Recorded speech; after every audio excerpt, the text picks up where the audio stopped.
Salam Atavatan TV YouTube kanalının mehriban muştoqları. Hormatly tamaşaçylarymyz, Atavatan TV'de saylanan habarlar. Habarymyzyň 2022-nji ýylyň 21-nji sentýabrda gysanyny. Pakistanyň Nevit ministriniň Türkmenistana sapary, Sloveniýanyň döwlet sekretary bilen duşuk. Türkmen pomidorlary eksport edilýär. Türkmenistan täze tiplovozlar satyn alýan habarlar ýetirýär. Gelin orta habarlarymyzy giňişleýin seretip geçelim. Pakistanyň Nevit ministriniň Türkmenistana sapary.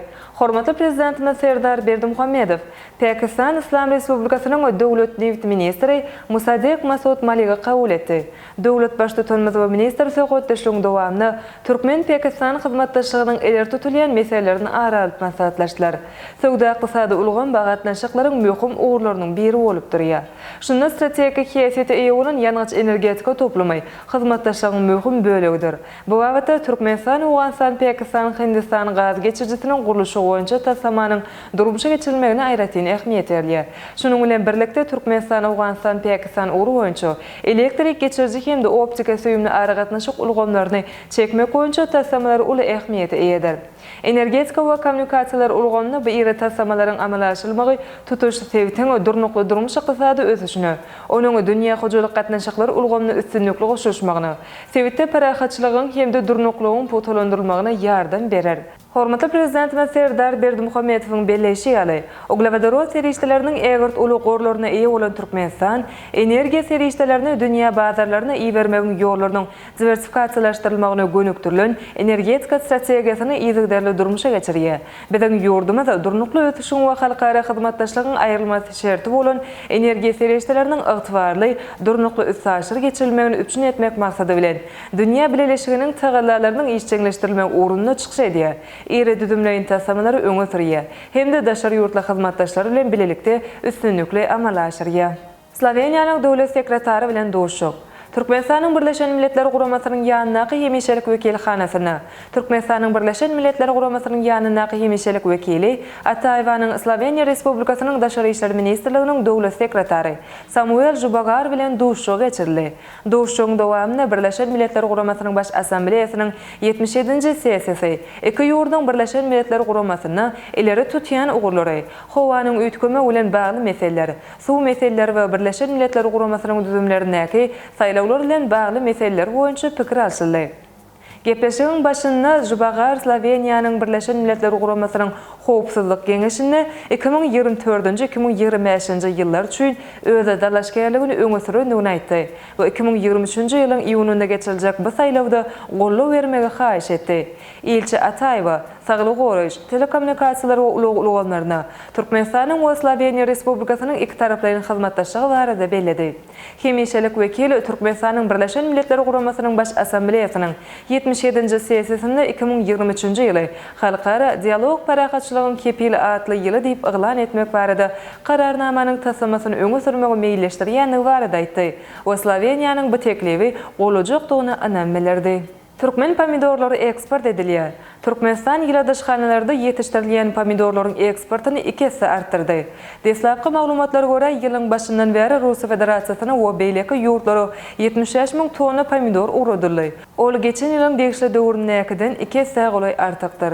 Türkmen ekarançylary sentýabr-dekabr aýlarynda daşary ýurtly alajylara ýene-de 20-25.000 tonna önüm ýermek gözüňde tutýarlar. Türkmenistanyň Senagaçylar we Telekaçylar Birleşmesiniň owa hojalyk bölüminiň maglumatlaryna görä ýurdumyzda ýetişdirilen pomidor içerki bazaryň talaplaryndan bir näçesi köp boldy.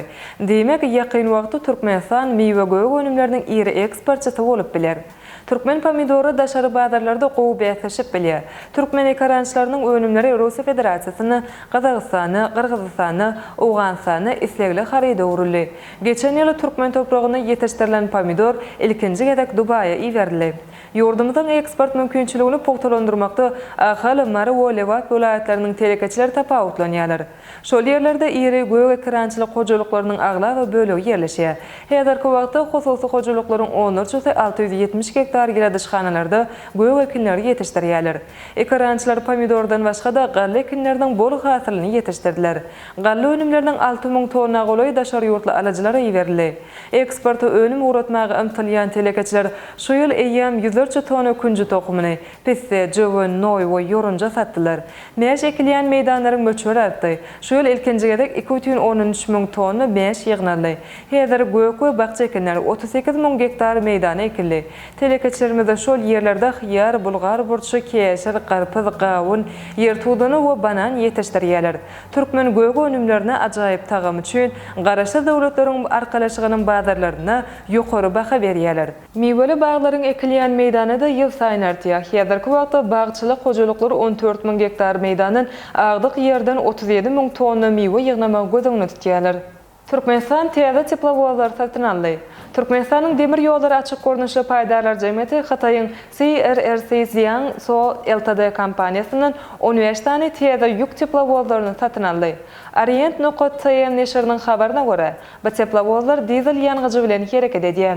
Şol teplovozlaryň ikisi paýtagtymyz Aşgabatyň demir ýol menziline gelip gowuşdy. Galanlar bolsa 2023-nji ýylyň ýanwar aýynyň ahyryna çenli getirilýär.